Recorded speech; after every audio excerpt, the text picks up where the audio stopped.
Chest imbalance आहे, एक side मोठी दिसते, एक साइड लहान दिसते. जिममध्ये काय करू, कोणते वर्कआउट करू, या व्हिडिओमध्ये मी ते सांगणार आहे. व्हिडिओला आत्ताच सेव्ह करा. सगळ्यात पहिली एक गोष्ट समजून घ्या भाई, chest imbalance is completely normal. Almost प्रत्येकाच्या बॉडीमध्ये एक डॉमिनेट आणि एक विकर साईड असते. त्यासाठी डंबल बेंच प्रेस आणि इन्क्लाइन डंबल प्रेसला प्रायोरिटी द्या, बिकॉज दोन्ही साईड इंडिपेंडेंटली वर्क करतात.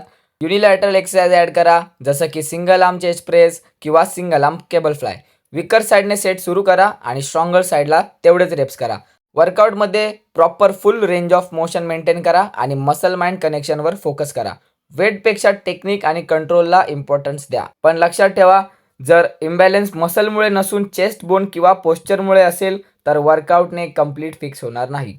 असेच तुमचे काही डाऊट क्वेश्चन असतील तर कमेंटमध्ये नक्की सांगा. मोस्ट कॉमन क्वेश्चनवरती मी व्हिडिओ बनवेल आणि बाकीच्या क्वेश्चनला मी पर्सनल DM करेन. So that is for this one. See you guys in the next one.